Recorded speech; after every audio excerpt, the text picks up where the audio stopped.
নানা জল্পনা কল্পনার অবসান ঘটিয়ে ১১ দলীয় নির্বাচনী জোট তাদের দলভিত্তিক আসন বণ্টনের ঘোষণা দিয়েছে। ১৫ জানুয়ারি বৃহস্পতিবার রাজধানীর ইঞ্জিনিয়ারিং ইনস্টিটিউটে আয়োজিত এক সংবাদ সম্মেলনে এই আসন সংখ্যা ঘোষণা করা হয়। তবে এই সংবাদ সম্মেলনে ইসলামী আন্দোলন বাংলাদেশের বিষয়টি চূড়ান্ত হয়নি। দলটির পক্ষে সংবাদ সম্মেলনে কোনো প্রতিনিধিও উপস্থিত ছিলেন না। নির্বাচন হচ্ছিল শুধুমাত্র ক্ষমতার পালাবদল হচ্ছিল, একদম কোন দল বেশি ভোট পাবে সেই, কিন্তু আমাদের এই নির্বাচনটি হচ্ছে আমাদের অস্তিত্ব রক্ষার একটি নির্বাচন।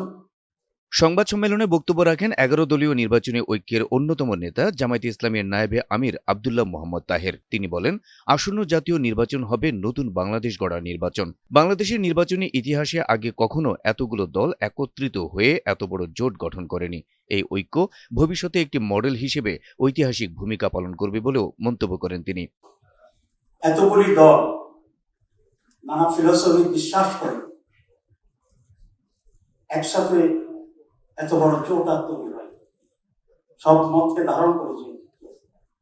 আলহামদুলিল্লাহ আজকের এই টেবিল, আজকের এই উপস্থিতি সেই জাতীয় ঐক্যের একটা মডেল এবং ঐতিহাসিক স্মরণ হিসেবে কাজ করবে। ঘোষণা অনুযায়ী ত্রয়োদশ জাতীয় সংসদ নির্বাচনে ১১ দলীয় জোটের পক্ষ থেকে বাংলাদেশ জামায়াতে ইসলামী ১৭৯টি আসনে প্রার্থী দেবে। জুলাই গণ অভ্যুত্থান থেকে জন্ম নেওয়া জাতীয় নাগরিক পার্টি এনসিপি প্রার্থী দেবে ৩০টি আসনে। বাংলাদেশ খেলাফত মজলিস পাবে ২০টি আসন। বাংলাদেশ জামায়াত ইসলামী ১৭৯, জাতীয় নাগরিক party ৩০, Bangladesh Khelafat Majlis 20, Khelafat Majlis 10, LDP 7, national ইসলাম পার্টি 2, আমার Bangladesh party 3, Bangladesh development party 2। এই হচ্ছে এই পর্যন্ত আমাদের আসন কনফার্ম করা যেগুলো সেগুলো।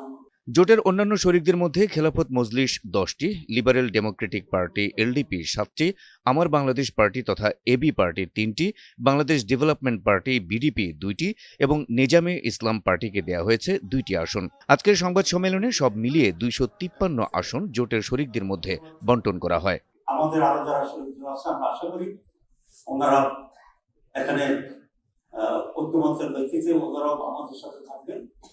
তখন আমরা ওনাদের আসনগুলো যেগুলো বাকি আছে সেসব বিষয়ে আপনাদেরকে অবগত করব ইনশাআল্লাহ। তবে এই জোটে বাংলাদেশ খেলাফত আন্দোলন ও জাতীয় গণতান্ত্রিক পার্টি জাগপা তাদের জন্য কতটি আসন বরাদ্দ দেওয়া হয়েছে সে বিষয়ে বিস্তারিত জানাননি ডক্টর তাহের। তাছাড়া জোটের বহুল আলোচিত শরিক ইসলামী আন্দোলন বাংলাদেশের জন্য 50টি আসন সংরক্ষণ করে রাখা হয়েছে বলে জানানো হলেও দলটি জোটে থাকবে কিনা সে বিষয়টি এখনো স্পষ্ট নয়।